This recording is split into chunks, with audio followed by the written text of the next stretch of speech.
आरव और आर्यन एक छोटे से गांव में रहते थे, जहां मिट्टी की खुशबू उनके बचपन की सबसे प्यारी याद थी। वे दोनों बचपन के दोस्त थे, जिनके दिन खेतों में दौड़ते हुए, पेड़ों पर चढ़ते हुए और बारिश की पहली बूंदों के बाद मिट्टी की सोंधी खुशबू का आनंद लेते हुए बीतते थे। उनकी दोस्ती भी उस मिट्टी की तरह ही गहरी और मजबूत थी। एक दिन, उन्होंने अपने गांव के स्कूल के पीछे एक छोटा सा बगीचा बनाने का फैसला किया।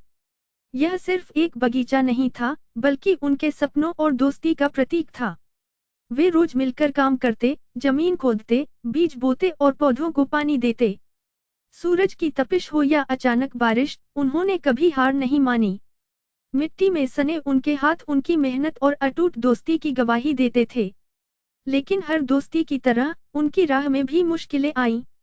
एक दिन, पानी देने के तरीके को लेकर उनकी बहस हो गई। आरव चाहता था कि वे ज्यादा पानी दें, जबकि आर्यन का मानना था कि इससे पौधे सड़ जाएंगे। उनकी आवाजें ऊंची हो गईं और पहली बार, उनकी दोस्ती में कड़वाहट घुलने लगी। वे उस शाम बिना बात किए अपने अपने घर चले गए, और बगीचा अधूरा रह गया। अगले दिन, दोनों उदास थे। आर्यन ने अपने बड़े भाई से सलाह ली, और आरव ने अपनी दादी की बातों को याद किया कि दोस्ती में समझदारी सबसे जरूरी है। वे दोनों बगीचे में वापस आए, लेकिन इस बार, उन्होंने एक दूसरे की बात सुनी।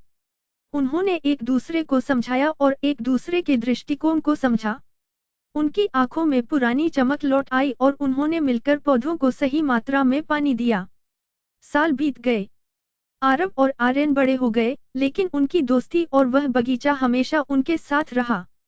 जब भी वे गांव वापस आते, उन्हें उस मिट्टी की खुशबू महसूस होती थी, वही खुशबू जो उनके बचपन, उनकी मेहनत और उनकी अटूट दोस्ती की निशानी थी। वे जानते थे कि उनकी दोस्ती की जड़ें उस गांव की मिट्टी में उतनी ही गहरी थीं जितनी उन पेड़ों की जड़ें जो उन्होंने मिलकर लगाए थे।